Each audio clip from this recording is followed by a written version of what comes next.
What's going on, guys? Pat here, and in today's video we are going to be discussing the winter plans for my car and the channel.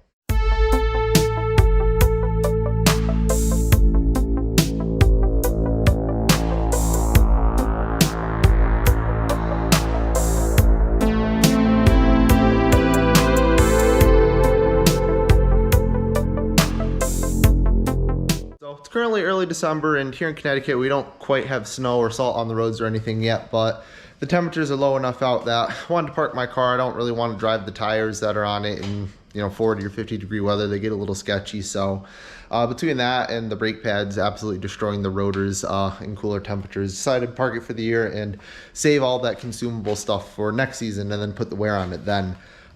So with the car done, I figured it'd be a good opportunity to talk about what my upgrades and plans are for this coming winter.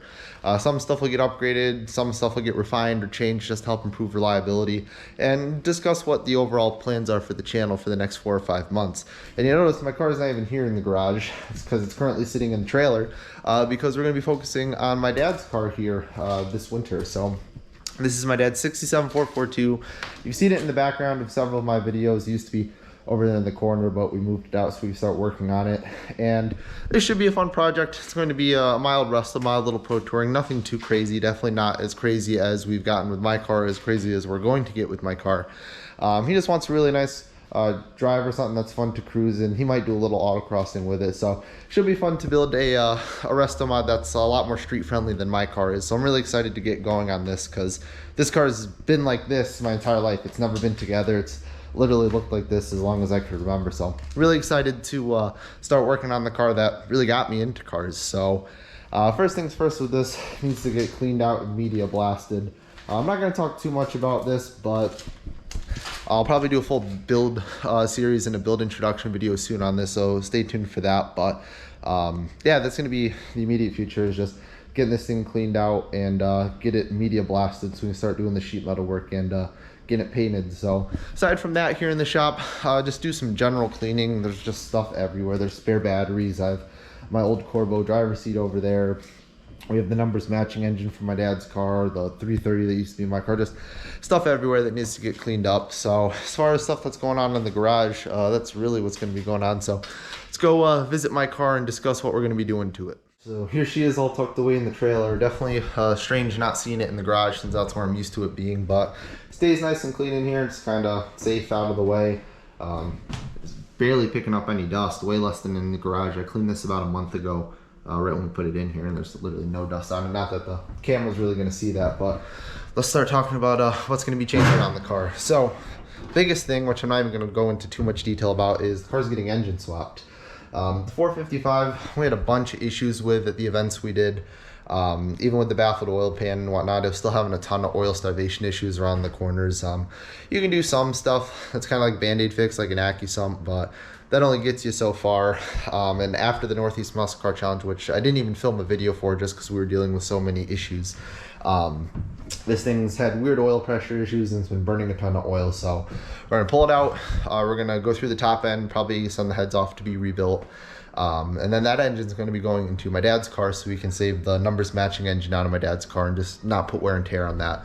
Especially if he's going to potentially autocross that a little bit. We don't really want to beat on that engine. So this one will get plugged in there because his car is not really going to be a crazy track car like this is turning into. So the engine, radiator, fans, fuel injection, all that stuff's going to go.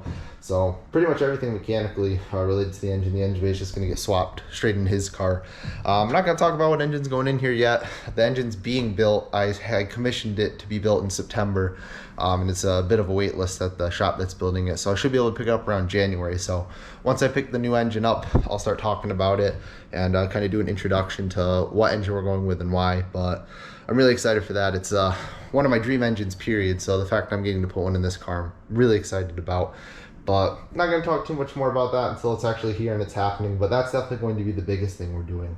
As far as other stuff here in the engine bay, the master cylinders for the brakes we're going to change out. If you guys remember, I had changed the rear size up to 1 inch when I was dealing with the brake hop issues in the back. And I think I went in the wrong direction with that. I increased the size of the rear instead of decreasing the size of the fronts. And now the pedal is rock hard. There's pretty much no modulation. There's no way to get a good brake feel in there. It's you just kind of press it as hard as you can and hope for the best because it's a really stiff pedal. So probably gonna step down a couple sizes. Ramy from UMI had given me some insight as to what sizes they're running on the same pedal assembly in their Camaro.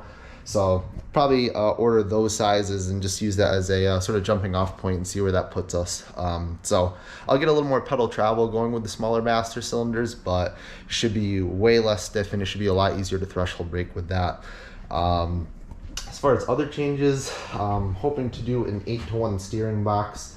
Originally I was going to go with a turn 1 box, but they actually don't make boxes that you can buy from them anymore. They offer rebuilds, but I don't think they offer rebuilds for this specific one. So I'll probably go with like a Sweet Manufacturing, which is the brand that I got for the steering column in the car. They have a line of boxes that people seem to like. So I'm going to go to an 8-to-1. It's currently a 12-to-1, and it's just not fast enough for my liking. I like really fast, responsive cars.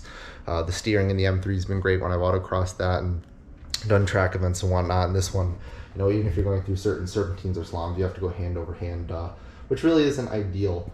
As far as other changes up front, I might change to a lithium-ion anti-gravity battery.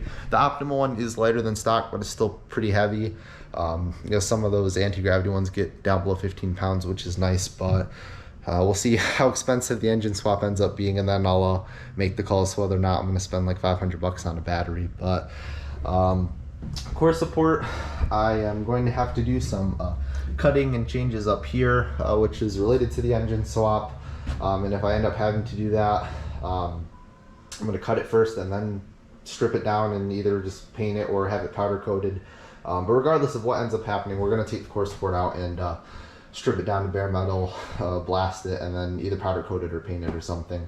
Not that you can really see on camera, but one of the issues we had at the Northeast Muscle Car Challenge was this heater hose exploded and it dumped all the coolant all over the car, so it stained all the paint that was on here. So want to repaint it because really that's the last thing that's kind of crusty looking and old in the engine bay. Everything else is nice and refinished, you know, especially since we just redid pretty much everything on the firewall. It looks nice and clean, and then you get up here and there's a little bit of pitting and surface rust and stuff, and it's probably been 6 or 7 years since I've painted that, so it's long overdue. That really should be everything here in the engine bay. I mean, anything else that's changing is going to be related to the engine swap, which will be a part of that, so I'm not going to list off like every little thing that's going to change. But suspension wise and brake wise, nothing's going to change on the front end.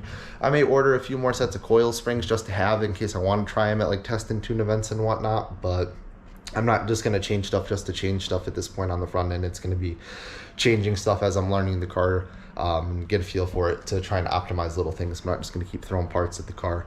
Front end here, might change out to a fiberglass bumper. Just want to see what the lead times are.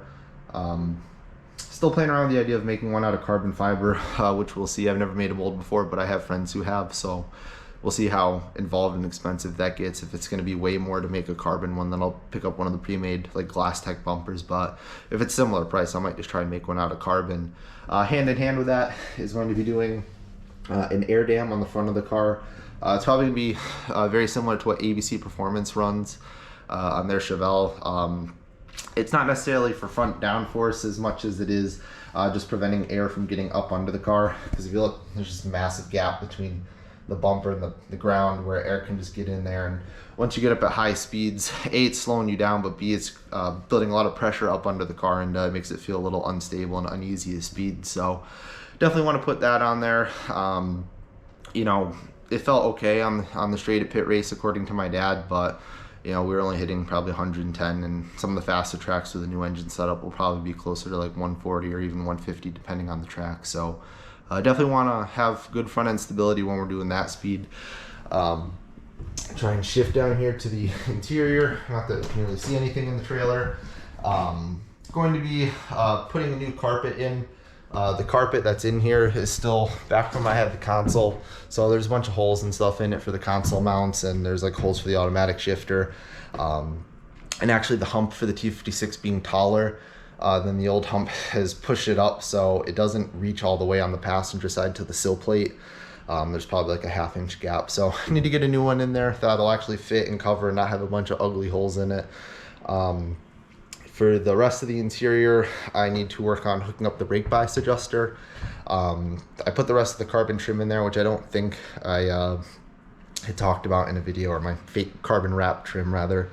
Yeah, there's nothing really too much on the interior. I was just going to be cleaning stuff up. Might restore some of the little odds and ends that have kind of worn down over time, but the main goal is really just to take care of those odds and ends that I just talked about. So, all right, so here we are on the back side of the car. A few small changes, nothing too major. First one I can't really show you because I can't get up under the car, but we're going from the factory style coil spring and shock to a coilover setup in the rear. Personally, I've never been a huge fan about how aftermarket coilovers mount on these cars, especially once you get into using stiff springs. That's a lot of force going through that factory stamped shock mount, so probably have to come up with some sort of plate or something, or bar going across to reinforce it. I know there's aftermarket bolts and bars, but I'm gonna see if I can potentially come up with something a little better than that to go back there. But if that ends up being a viable solution, then I'll just get one of the bolt-in ones. But it's going to be Viking triple adjustable coilovers. Got them through Vector Force Industries, so big thanks to Justin for helping me get set up with those. I'm excited to run them. That should give me plenty of flexibility as far as adjusting the valving and stuff on. I believe it's I think it's fast compression, slow compression, and rebound, but I could be wrong for the 3 adjustments. A lot of people who do a lot of autocrossing in these cars say that adjusting the shocks is one of the key adjustments you need to make to help get the car set up. So currently I'm just on UMI Street Performance shocks, so that'll be a big upgrade going from really just the street shock to an actual full out, you know, autocross / road course coilover. Also on the back of the car, I thought about doing a fiberglass rear bumper, but a lot of people, including the ABC Performance Chevelle, which is the car I really use as the benchmark or inspiration for this car, they run a steel bumper in the back to help keep weight on the back and keep the tires planted. So that's a good idea. So I'm probably going to stick with that for now. See how traction is. You know, if it's fine and the car's, you know, competitive and it's not too heavy, then I'm just going to leave it. But they've had great success running a steel bumper in the back, so don't really plan on changing that now. The pinion, another thing you can't really see, is dripping on the back of the car. I did a new pinion seal and a new diff cover gasket, but it was still dripping out, so I might need to just pull the rear end out and completely go through it and make sure everything's good. We had rebuilt it probably 8 years ago now, and it wasn't an issue then, but it is now, so I need to investigate that and see why it's dripping out of the front of the pinion. Even though I replaced the seal. And then the last thing for the back of the car is there's some sort of strange vibration at like 80 to 90 miles an hour. If you have that speed sustained for a while, you really feel it. If you're on like a road course where you're kind of accelerating through that range, you don't really feel it. Like if you're on the highway doing like 80, 85, it shakes really bad. I can't even use my rear view mirror, so I need to see if I need to pull the rear tires off and get those just rebalanced and see if that's it, or if it's, you know, something related to like the pinion angle or drive shaft or anything like that. All those angles looked good with the angle calculators and measurements I took when we put the car together, but there's some sort of strange vibration going on there. And I could just swap front wheels to the rear and see if that takes care of it, and that'll kind of eliminate that as a variable, but we'll see. I just need to diagnose that, but unfortunately I don't think I'm gonna get a chance to drive the car until next spring now. You can see all the trees are dead here. It's pretty gray out. Hasn't dipped down to like 20 degrees and snow every day here yet, but it's coming. So that's really all I have going on. Oh yes, the last thing on the back here before I forget is the exhaust system. I'm going to be making my own 3-inch system for the new engine, so that's going to be one of the big things that's changing on the car. We have all the fab equipment here, TIG welder. I need to get a welding table or welding stand or something like that that I can fabricate on, and get the stuff to back purge stainless pipe, because when you're welding piping or tubing or anything like that, you want to, you know, back feed it with the gas you're using so you can get good coverage on the inside of the pipe that you're welding. So need to start setting that up and practicing, because I've TIG welded before but never on an exhaust system or anything like that, so I'm excited.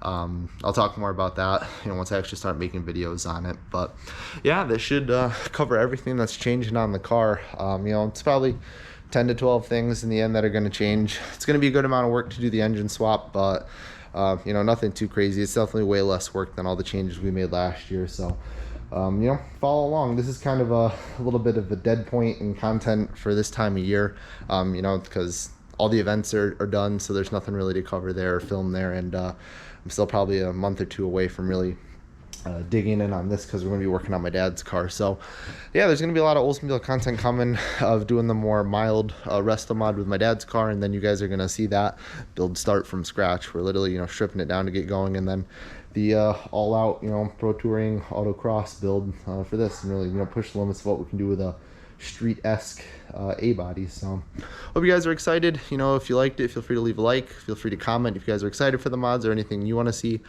coming from the content soon, and I hope you guys subscribe for more. So I'll see you guys in the next one.